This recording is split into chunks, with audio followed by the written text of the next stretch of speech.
Hello friends, welcome to savage point. நான் உங்கள் ஏஸ்கேர். So இன்னைக்கு எதை பற்றி பார்க்க போகிறோன்னா 2025 கோலிவுட் ஃபிலிம் இண்டஸ்ட்ரி எப்படி இருக்க போகுது, எப்படி அவங்க பெர்ஃபார்ம் பண்ண போகிறாங்க. லாஸ்ட் இயர் ஒரு மிக்ஸ்டு இயராக இருந்தது. அவ்வளோ பெருசாக நம்ம படங்கள் ரீச் ஆகலை, ஒய்டர் ஆடியன்ஸை கவர் பண்ணலை அப்படின்னு சொல்லிட்டு நம்ம இந்த வருஷம் எப்படி இருக்க போகுது, என்னென்ன படங்கள் வர போகுது அப்படின்னு சொல்லிட்டு நம்ம நிறைய விஷயங்கள் அதை டிஸ்கஸ் பண்ணோம். அதே மாதிரி இன்னைக்கு நம்ம கோலிவுட் இண்டஸ்ட்ரி இந்த ஒரு வருஷத்தில் எப்படி பெர்ஃபார்ம் பண்ண போகுது, ஸோ அவங்களோட பெரிய படங்கள் என்ன, அவங்க இந்த வருஷம் என்ன பண்ண போகிறாங்க, எப்படி அந்த ஒரு இண்டஸ்ட்ரி இருக்க போகுதுன்றதை இன்னைக்கு இந்த வீடியோவில் நம்ம பார்க்கலாம். ஸோ நிறைய விஷயங்கள் இந்த வீடியோ பற்றி பேச இருக்கு. சரி, வாங்க நம்ம வீடியோக்குள்ள போகலாம்.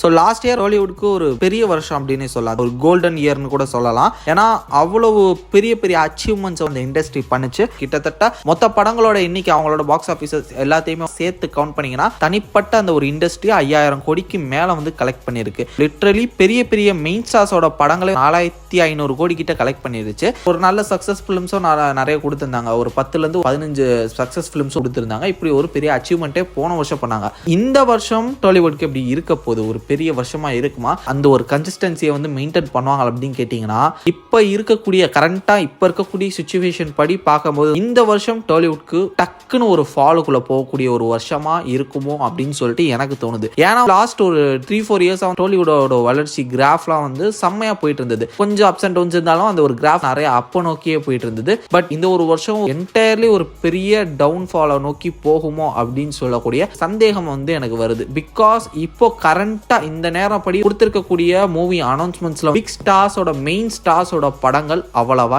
இல்ல. ராம் சரணோட கேம் சேஞ்சர் இந்த வருஷத்தோட ஸ்டார்டிங்ல ரிலீஸ் ஆச்சு. அது எவ்வளோ பெரிய ஒரு டிசாஸ்டரா அது அமைஞ்சிச்சு, அது போய்கிட்டு இருக்கு அப்படின்னு உங்களுக்கே தெரியும். ஹெச்டி பிரிண்டே லீக் ஆயிடுச்சுன்னு சொல்றாங்க. ஓப்பனிங்கோட அந்த ஒரு கலெக்ஷன் ரிப்போர்ட் நிறைய ஃபேக் பண்ணாங்க, நிறைய மறைச்சிருக்காங்க, அவ்வளோவா கலெக்ட் பண்ணல, ரொம்ப ஒஸ்டா தான் போய்கிட்டு இருக்கு அப்படின்ற மாதிரியான ரிப்போர்ட்ஸ் வந்துட்டு இருக்கு. அப்படி பார்க்கும்போது ஆஃப்டர் ட்ரிபிள் ஆருக்கு அப்புறம் அப்படிப்பட்ட ஒரு பிக் ஸ்டாரோட படம் இருக்கு இந்த ஒரு நிலைமை அப்படின்னு சொல்லிட்டு இயரோட ஸ்டார்டிங்ல அமைஞ்சிருக்கு. இதை தாண்டி கண்டிப்பா அல்லு அர்ஜுனுக்கு ஒரு படம் இல்ல அப்படின்றது தெரிஞ்சிச்சு. இந்த வருஷம் இல்ல, அடுத்த வருஷம் தான் அப்படின்றது நமக்கு இப்பே தெரிஞ்சிச்சு. ஏன்னா இன்னும் எந்த விதமான ஷூட்டிங் ஸ்டார்ட் ஆகல, எந்த விதமான படத்துக்கான அனௌன்ஸ்மெண்ட்டும் வரல. அப்படி ஷூட்டிங் ஸ்டார்ட் பண்ணா கூட அடுத்த வருஷம் தான் ரிலீஸ் ஆகும். அப்படி பார்க்கும்போது அல்லு அர்ஜுன் இந்த ஒரு வருஷத்துல இருந்து வெளியே போயிட்டாரு. அதே மாதிரி ராம் சரணுக்கு கிட்டத்தட்ட போயிட்டாரு. ஏன்னா ராம் சரண் இப்ப அடுத்து சுகுமாரோட படத்துல நடிச்சிட்டு இருக்காரு. RC-17 மேபி இந்த வருஷத்துக்கு வரலாம், இல்ல இந்த வருஷத்தோட எண்ட் அடுத்த வருஷத்துக்கு கூட புஷ் ஆக வாய்ப்பு இருக்கு. அப்படி பார்க்கும்போது அவருமே கன்ஃபார்ம்டா இல்ல, மேபி வரலாம், வராமே போலாம் அப்படின்ற ஒரு சிச்சுவேஷன் இருக்காரு. அப்படி பார்க்கும்போது இவரும் அவுட் ஆயிட்டாரு. ஒரு பெரிய பேன் இண்டியன் ஸ்டார் அப்படின்னு சொல்லிட்டு பாத்தீங்கன்னா பிரபாஸ் தான். பிரபாஸோட ஒரு படம் அப்படின்னு பார்க்கும்போது இந்த வருஷம் ஒன்னு வருது, த ராஜா சாப் அப்படின்னு சொல்லிட்டு ஒரு படம் வருது. பட் இருந்தாலும் அது பிரபாஸோட ஒரு கமர்ஷியல் எலமெண்ட்ஸ் இருக்கக்கூடிய ஒரு படமான்னு கேட்டீங்கன்னா ஹாரர் காமெடி வித் ரொமான்ஸ் அந்த மாதிரியான ஒரு லவ் ஜானர் ஃபிலிம் அப்படின்ற மாதிரி சொல்லப்பட்டிருக்கு. அப்படி பார்க்கும்போது சலார் எஃபெக்ட், கல்கி எஃபெக்ட்ல அவ்வளோ பெரிய ஒரு பாக்ஸ் ஆஃபீஸ் கலெக்ஷன் இந்த ஒரு படம் பண்ணுமா அப்படின்னு கேட்டீங்கன்னா டவுட்டா தான் இருக்கு. அவ்வளோ ஹைப் இருக்குமா அப்படின்னு சொல்லிட்டு தெரியல. அப்படி பார்க்கும்போது இதுவும் பெரிய ஒரு ஷியோர் ஷாட்டான ஒரு படமா இருக்காதோன்ற ஒரு சந்தேகம் எனக்கு இருக்குது. மேபி ஒரு 500 to 600 crores கலெக்ட் பண்ணலாம் பெருசா இருந்ததுன்னா. அப்படி இருந்தாலுமே கல்கி ஆர் சலார் ஹைப்புக்கு இந்த படம் புஷ் ஆகுமா அப்படின்றது டவுட்டா தான் இருக்கு. இதை தாண்டி ஆக்டர் பவன் கல்யாணுக்கு ஒரு படம் வருது, ஒஸ்தாத் பகத்சிங் அப்படின்னு சொல்லிட்டு ஒரு படம் வருது. ஸோ அதுவும் தெலுங்கு கமர்ஷியல் படம் தான். அவரோட ஒரு படம் மேபி ஒரு 200 crore கலெக்ட் பண்ணலாம். இதை தாண்டி படம் எப்படி போகும் அப்படின்னு தெரியல. இதுக்கப்புறம் ரவி தேஜா, ஸோ அவர் இந்த வருஷம் 2 படம் ரிலீஸ் பண்றாரு. அவர் எப்பயும் போல ரிலீஸ் பண்ணுவாரு போவாரு அப்படின்னு சொல்லிட்டு அவரோட ஒரு டெம்ப்ளேட் ஃபிலிம்ன்ற மாதிரி அது போயிடும் சொல்லிட்டு நிறைய பேர் பேசிக்கிறாங்க. அதுவும் எந்த அளவு பெருசா போகுது அப்படின்னு தெரியல. தென் நானியோட படம் ஹிட் தேர்ட் கேஸ் அப்படின்னு சொல்லிட்டு ஒரு படம் வரப்போகுது மே மந்த். அவருக்குன்னு ஒரு நல்ல பேர் இருக்கு அந்த இண்டஸ்ட்ரியில. எந்த விதமான ஹேட்ரேடான ஃபேன்ஸும் இவருக்கு இல்ல. எப்பயுமே ஒரு நல்ல ஒரு படம் கொடுத்துருவாரு. அவரோட ஸ்கிரிப்ட் செலக்ஷன் நல்லா இருக்கும். அப்படி பார்க்கும்போது இவர்கிட்ட இருந்தும் நல்ல ஒரு ஹிட் கொடுக்க வாய்ப்பு இருக்கு. நல்ல படமும் கொடுப்பாரு, அதே விதத்துல ஒரு நல்ல விதமான பாக்ஸ் ஆஃபீஸும் கொடுப்பாரு. லைக் ஒரு 100 crores சனிப்பத்த சரிவாரம் பண்ணிச்சு. அது பண்ணி இது ஒரு 100 crore or 150 crores மேல பண்ண வாய்ப்பு இருக்கு.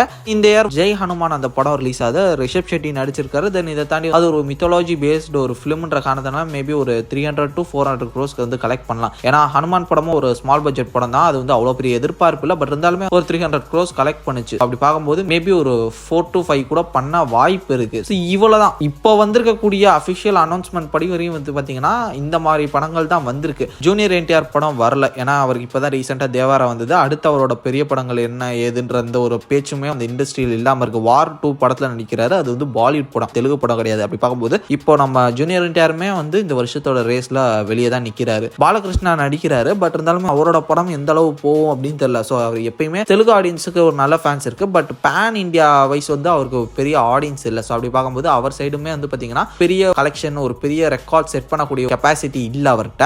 தென் விஜய் தேவர்கொண்டாவோட ஒரு படமும் வருது, அது இன்னும் டைட்டில் ரிவீல் பண்ணல. பெருசா அந்த ஒரு படத்துக்கு எப்படி இருக்க போகுது என்ன ஏதுன்னு தெரியல. பிகாஸ் இப்போ ரீசெண்ட் டைம்ஸ்ல விஜய் தேவர்கொண்டா வந்து ஒரு பெரிய ஒரு டவுன்ஃபால இருக்காரு. கம்பேக் ஃபிலிமா இருக்குமா என்ன ஏதுன்ற பல கேள்விகளும் போயிட்டு இருக்கு. அப்படி ஒரு பெரிய கம்பேக்காக இருந்தாலுமே 150 to 200 crores மேல கூட இவரால் பண்ண முடியாது. அப்படி பார்க்கும்போது இவர் சைட்ல இருந்து பெரிய ஒரு சக்சஸ் வந்து எதிர்பார்க்க முடியாது. லாஸ்ட் இயர் மேஜரா தெலுங்கு இண்டஸ்ட்ரி வந்து பெருசா பெர்ஃபார்ம் பண்ணதுக்கான ஒரு முக்கியமான காரணங்களா இருக்கக்கூடியவங்க இந்த வருஷத்தோட ரேஸ்ல கலந்துக்கல. அவங்க இந்த ஒரு ரேஸ்ல இல்லைன்றது இந்த இண்டஸ்ட்ரிக்கு ஒரு பெரிய டவுன்ஃபாலா இருக்கு அப்படின்னு சொல்லலாம். உடனே இவங்களால இப்ப அடுத்த படங்கள் பண்ணி ரிலீஸ் பண்ணவும் முடியாது, வாய்ப்பும் இல்லை. ஏன்னா வருஷம் ஆரம்பிச்சிச்சு. இனி அவங்க ஷூட்டிங்லாம் போய் வந்து அதெல்லாம் பண்ணாலுமே இந்த வருஷத்துக்குள்ள ரிலீஸ் பண்ண முடியாது. இப்படி பல விஷயங்கள் இந்த வருஷம் சரியா அமையலன்ற காரணத்தினால இது வந்து மேபி போன வருஷம் அளவுக்கு இவங்களால பெருசா பண்ண முடியாது. போன வருஷத்துல வந்து டபுள் மடங்கா இவங்களால கலெக்ட் பண்ண முடியாது. டபுள் மடங்கா அது வந்து கீழே தான் அந்த ஒரு கிராஃப் போறதுக்கான வாய்ப்பு இருக்கு அப்படின்னு எனக்கு தோணுது. நிறைய பேர் அது வந்து என்ன ப்ரோ தமிழ் நீ ஆளு அதனால நீ வந்து இப்படி பேசுறியா அப்படின்னு கேட்டீங்கன்னா அதெல்லாம் கிடையாது. நம்ம எப்பயுமே இருக்கிற ஃபேக்டை மட்டும் தான் பேசுவோம். போன தடவை தெலுங்கு சினி இண்டஸ்ட்ரியில இருக்கக்கூடிய அந்த ஒரு யூனிட்டி நம்ம ஆடியன்ஸ்ல இல்ல, நம்ம கம்யூனிட்டியில இல்ல, நம்ம இண்டஸ்ட்ரியிலுமே இல்லை அப்படின்ற விஷயத்த பேசணும். அது வந்து தமிழ் தெலுங்குன்றத வச்சு பேசல, ஆக்சுவல் ஃபேக்டை தான் பேசணும். அது மாதிரி எப்பயுமே இருக்கிற ஃபேக்டை வச்சு தான் பேசணும். அதே மாதிரி கோலிவுட்க்கு போட்டேன், ஸோ அது வந்து பெருசா பண்ண போகுதுன்னு சொன்னி அப்ப நீ தமிழால அதுக்கு தானே சப்போர்ட் பண்ண அப்படின்னு கேட்டீங்கன்னா இல்ல.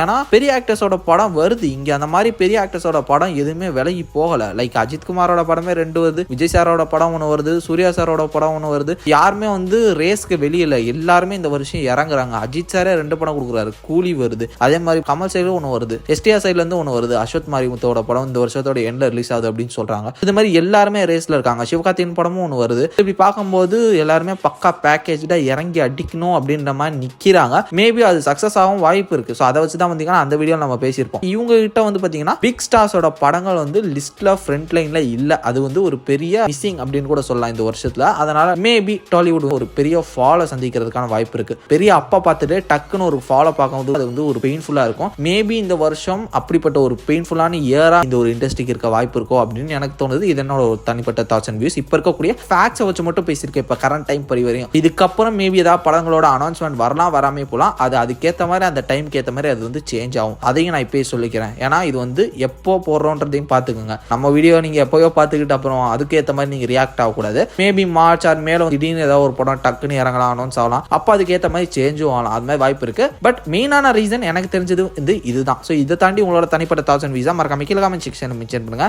சரியாக ஃப்ரெண்ட்ஸ், இதே மாதிரி தோணுது நிறைய இன்ட்ரெஸ்டிங்கான வீடியோஸ் பார்க்கறதுக்கு மறக்காம நம்ம சாவேஜ் பாயிண்ட் சேனலை சப்ஸ்கிரைப் பண்ணி அந்த பெல் ஐகானை பிரஸ் பண்ணிங்க. அடுத்த ஒரு இன்ட்ரெஸ்டிங்கான வீடியோவில் நாளைக்கு மீட் பண்ணுறது வரையும் tata bye bye, take care from A Square.